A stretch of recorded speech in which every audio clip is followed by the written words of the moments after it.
पाठ 15 संबंध बोधक, समुच्चय बोधक, विस्मयादि बोधक तथा निपात, post positions, conjunctions, interjections and particles.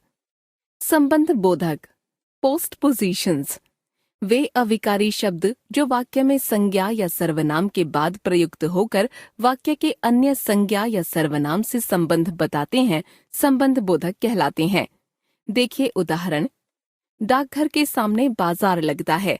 माँ के साथ बच्चे भी जा रहे हैं। घर के चारों ओर भीड़ इकट्ठी हो गई। दुकान के पास लोग खड़े हो गए। पिताजी के सिवाय मुझे किसी पर विश्वास नहीं। उसकी तरफ कोई नहीं देख सकता। इन वाक्यों में आने वाले रंगीन शब्द के सामने, के साथ, के चारों ओर, के पास, के सिवाय, की तरफ ऐसे शब्द हैं जो वाक्य में दो संज्ञाओं या संज्ञा या सर्वनामों के बीच संबंध स्थापित कर रहे हैं। इन्हें ही संबंध बोधक कहा जाता है। इनके कुछ अन्य उदाहरण देखिए। से पहले, की ओर, के बाद, के बिना, के अलावा, के बगैर, के बदले, की जगह, के समीप, के संग, के बारे में, के विषय में, से लेकर, से तक, के विपरीत, के अनुसार, के अनुकूल। ध्यान रखिए, कुछ संबंध बोधक जैसे के भीतर, की ओर, से पहले, के सामने, के चारों ओर आदि संबंध बोधक तथा क्रिया विशेषण दोनों रूपों में प्रयुक्त हो सकते हैं। जैसे लड़की घर के सामने खड़ी थी, स्थानवाचक क्रिया विशेषण। मेरे घर के सामने मंदिर है, संबंध बोधक। वह पार्क के चारों ओर चक्कर लगाने लगा, स्थानवाचक क्रिया विशेषण। मकान के चारों ओर लोग इकट्ठे हो गए, संबंध बोधक। समुच्चय बोधक कंजंक्शंस दो शब्दों, पदबंधों, वाक्यांशों या वाक्यों को जोड़ने का कार्य करने वाले शब्द समुच्चय बोधक कहलाते हैं। इन्हें योजक भी कहा जाता है। देखिए उदाहरण। राम और लक्ष्मण वन को गए। मैं बाजार जाऊंगा तथा मेरी बहन घर पर रहेगी। बच्चों ने मेले से खिलौने खरीदे तथा मैंने किताबें एवं मेरी बहन ने कुछ तस्वीरें खरीदीं। समुच्चय बोधक अव्यय जोड़ने के अलावा कुछ और भी काम करते हैं। जैसे विरोध जताने का कार्य, विरोध जताने के लिए लेकिन, मगर, अपितु, बल्कि, परंतु, किंतु आदि अव्ययों का प्रयोग होता है। जैसे मैं तुम्हारी बात मान लूंगा, लेकिन, पर या परंतु तुम्हें भी मेरा काम करना पड़ेगा। मैंने मोहन को बहुत समझाया मगर उसने बात नहीं मानी। वह यहाँ रुकी नहीं बल्कि चली ही गई। कारण तथा परिणाम बताने का कार्य, कारण तथा परिणाम आदि बताने के लिए, इसलिए, इस कारण, अतः, क्योंकि, ताकि आदि अव्ययों का प्रयोग होता है। जैसे मुझे देर हो रही थी इसलिए चला आया। बारिश हो रही थी अतः वे लोग न आ सके। मैं अपनी बहन को रोज पढ़ाता हूँ ताकि परीक्षा में अच्छी तरह से पास हो सके।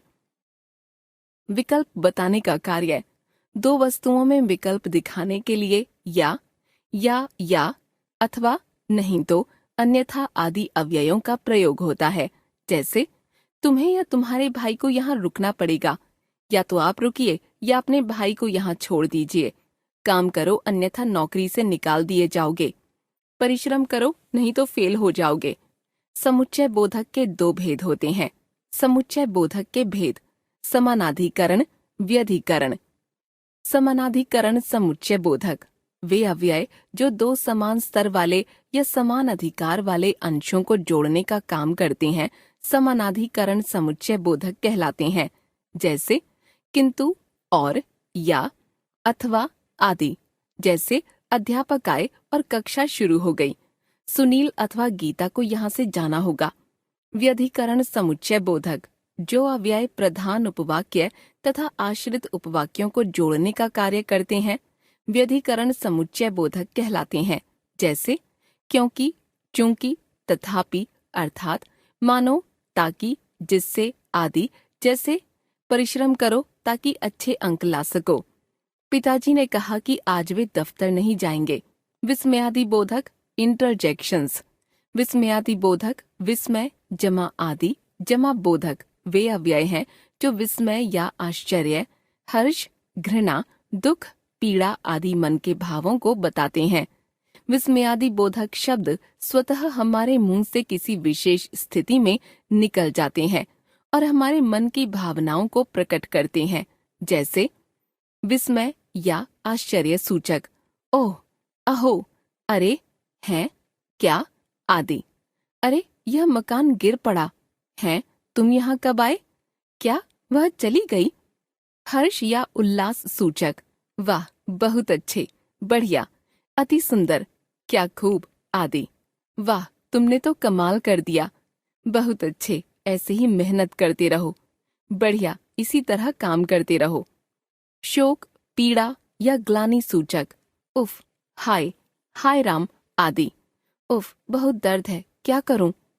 हाय, बचाओ कोई, हाय राम, कितनी शर्म की बात है। तिरस्कार तथा घृणा सूचक, छी छी, धिक, हट, धिक्कार आदि। छी छी, कितनी गंदी जगह है यह, हट, इतनी बदबू है यहाँ। प्रशंसा सूचक, शाबाश, सुंदर, अति सुंदर, वाह वाह आदि। शाबाश, ऐसे ही काम करते रहो, सुंदर, बहुत कमाल की चित्रकारी है आपकी। चेतावनी सूचक, सावधान, बच के, होशियार, खबरदार आदि। बच के, जरा बच के चलिए, होशियार, जागते रहो, सावधान, आगे गहरा नाला है। स्वीकृति या सहमति सूचक, अच्छा, बहुत अच्छा, ठीक आदि। ठीक, तुम यहाँ रुक सकते हो, अच्छा, तुम्हें नौकरी मिल जाएगी। संबोधन सूचक, हे अजी आदि। हे भाई, जरा इधर आइए, अजी साहब, सुनिए तो सही। निपात, पार्टिकल्स। निपात वे अव्यय शब्द हैं जो वाक्य में किसी शब्द के बाद बल देने के लिए लगाए जाते हैं। हिंदी में प्रयुक्त होने वाले प्रमुख निपात हैं ही, भी, तो, तक, मात्र, भर आदि। देखिए उदाहरण, ही, मुझे ही यह काम करना पड़ेगा, आपकी ही आवश्यकता थी। भी, मुझे भी अपने साथ ले चलिए, मोहन को भी बुलाइए। तो, वह तो काम करने से रहा, काम तो कर दीजिए। तक, तुमने खबर तक नहीं दी, उसने तुम तक से बात नहीं की। मात्र, परीक्षा मात्र से काम नहीं चलेगा, धन मात्र से ही क्या होता है। भर, हम तो उससे मिले भर हैं, मैं तो उसे जानता भर हूं। हमने सीखा, संबंध बोधक का कार्य है वाक्य के संज्ञा या सर्वनामों के बाद प्रयुक्त होकर वाक्य के अन्य संज्ञा या सर्वनामों से संबंध बताना।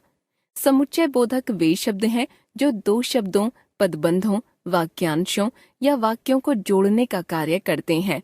इनके दो भेद होते हैं, समानाधिकरण तथा व्यधिकरण। विस्मयादि बोधक वे शब्द हैं जो विस्मय, आश्चर्य, घृणा, दुख, पीड़ा आदि भावों को व्यक्त करते हैं। निपात वे शब्द हैं जिनका प्रयोग वाक्य के विभिन्न पदों पर बल देने के लिए किया जाता है।